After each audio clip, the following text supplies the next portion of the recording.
the goodness of God. Would you join with me in just taking a deep breath? Let it out. How's your week been?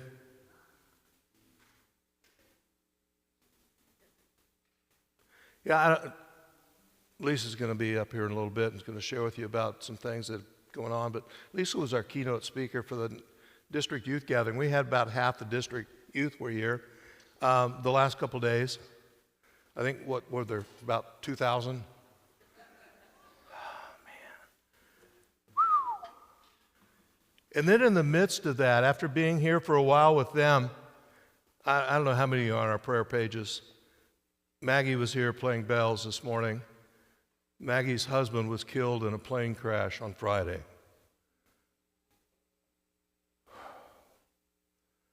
I went from all the energy of the youth to go be with Maggie and her family, and then came back to the youth.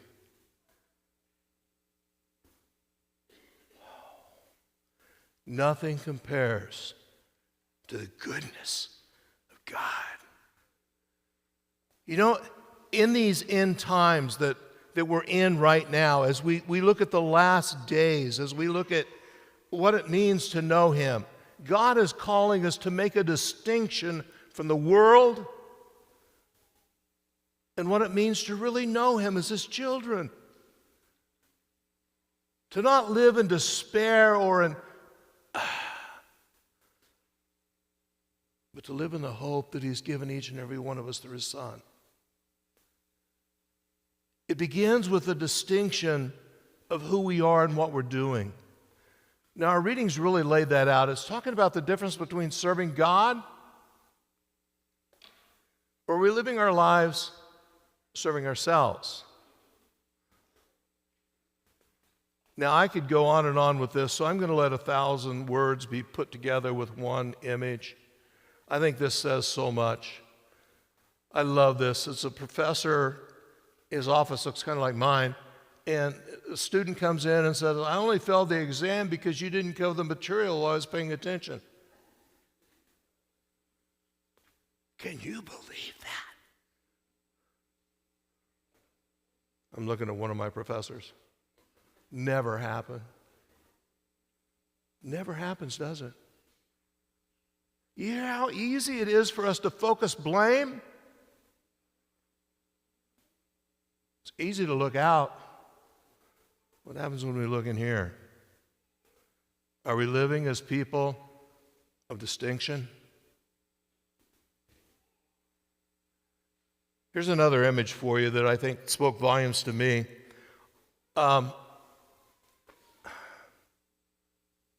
Anybody here an Astros fan?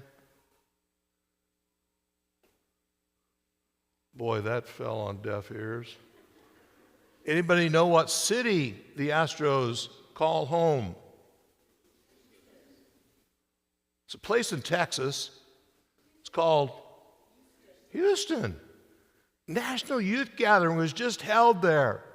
I love this thing that happened with God's goodness reaching out. I think of this and I think of all these thousands of youth that were just in that stadium. And now they see it on national TV as the Houston Astros. Did they win? Anybody follow that? Oh, man. Welcome to our world today. As we learn about the World Series, as we learn about all these things that happen that we become oblivious to. Because our lives are filled with so much. You want to fill in the blank? Our lives are filled with so much.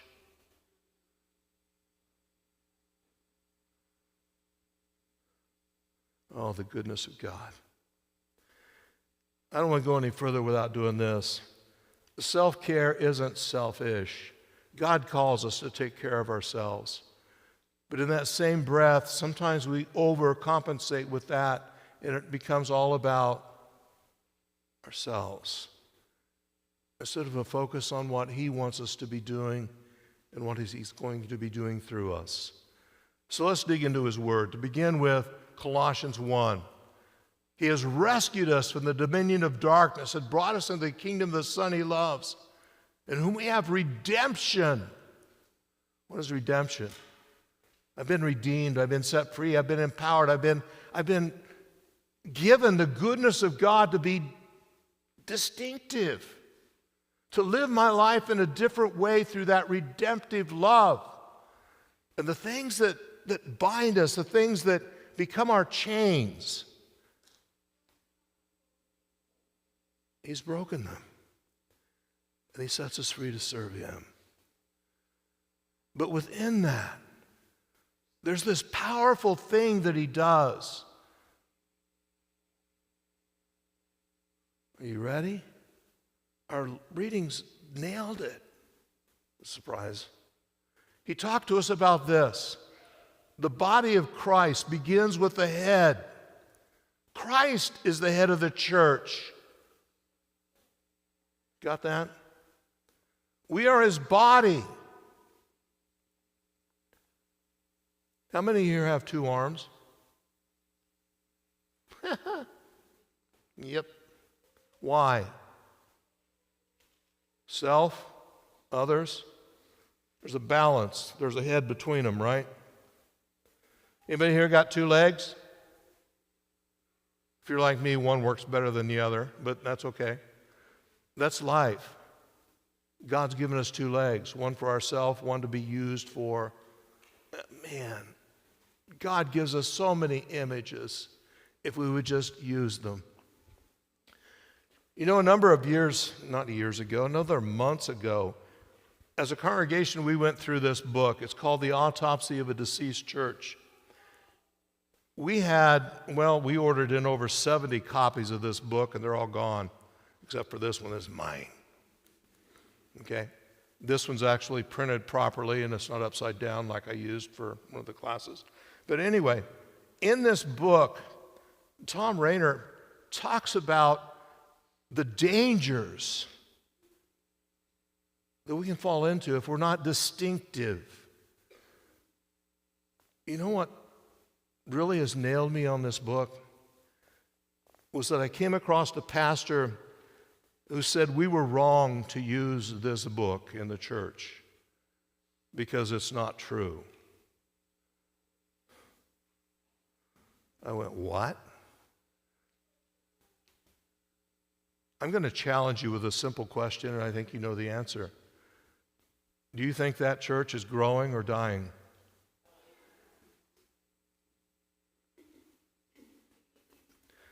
Tom Rainer didn't just write one book, he's written several. This one came out in 2013. I've been trying to digest it now for probably a year and a half.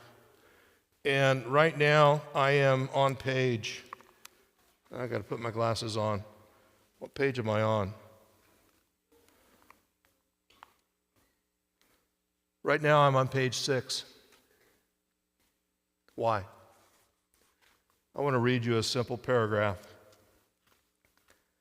Work on it with me, would you? Many churches are weak because we have members who have turned the meaning of membership upside down. It's time to get it right. It's time to become a church member as God intended. It's time to give instead of being entitled. It's time to give instead of being entitled. The next page makes it even worse. You may have discovered this in our nation as well.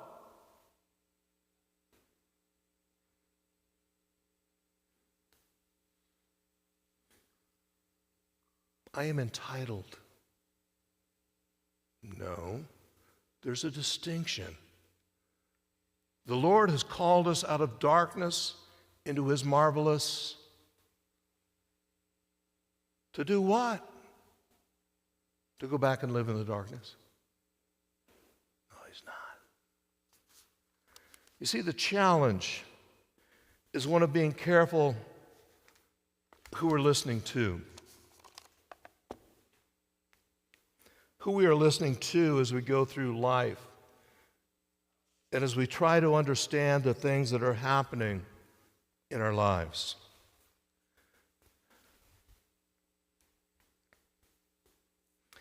It's a true story, but it happened a long time ago. A doctor was making a home visit on one of his patients that was terminal. As he evaluated, as they sat and talked, the patient knew his time was short. And he said, "Doctor, I know you're a Christian. What's heaven like?"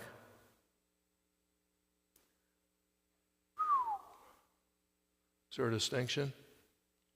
You ready to answer that? The doctor kind of, And since he was ready to go hunting after this visit, he had brought his dog along and left it outside. The dog started scratching on the door and started whimpering, wanting to come in. It's one of those God sightings, if you will. The doctor said, "There it is. You hear my dog? He's never been in here before, but he wants to come in because he knows his master is here. He wants to be with me." You ready to let your mind go? What's heaven going to be like? But I know who's there, and I want to be with him. Anybody else? Who are you listening to? You're listening to that voice that comes in so many different ways to us. Because our gospel reading today told us Jesus is being crucified, and there's two guys beside him. They were justly condemned. He was not. One of them hurled insults on him. The crowd, the soldiers were saying, "Oh, you saved others, save yourself." You got all the imagery? It's powerful. And then one of the guys looked at Jesus and said, "Remember me when you come into your kingdom." And Jesus said, "What? Someday down the road, whenever it happens, it'll be okay. Today, you're with me in paradise." I want to take that and make it come really home for each and every one of us. As God speaks to you and I in an image I used last week, it's so real. God is saying to you and I, today, that's distinction. You're with me today. It's time to celebrate what that means. One of my favorite authors is Brennan Manning, that's now with the Lord. Brennan Manning, in one of his books, tells the story of him as he's a soldier. He says, "My best friend was Sam. Sam and I, during this time of war, were in a foxhole together, and we were scared to no end. And then suddenly, a hand grenade came into the foxhole." Now, do I need to describe a hand grenade? I don't think so. Sam immediately jumped on the hand grenade. Was killed. How do you feel, Brennan? Years later, Brennan writes he was with Sam's mom. And he's reliving this time, this event. And he says, "Do you think Sam loved me?"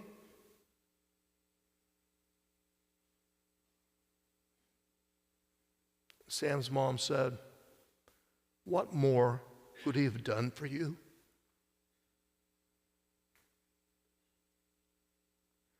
We have a lot of images in our lives, a lot of things that can take us a lot of different places. And as those images come into our lives, it's time for us to make a distinction. What more could he have done for you?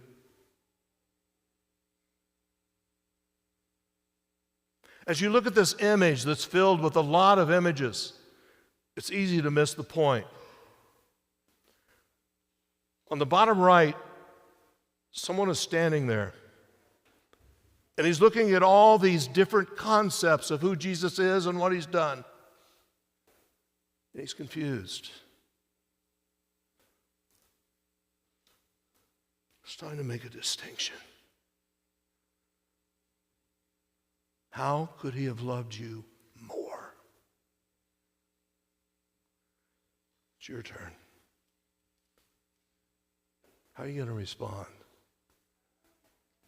This is the last Sunday in the church year. It's time to focus,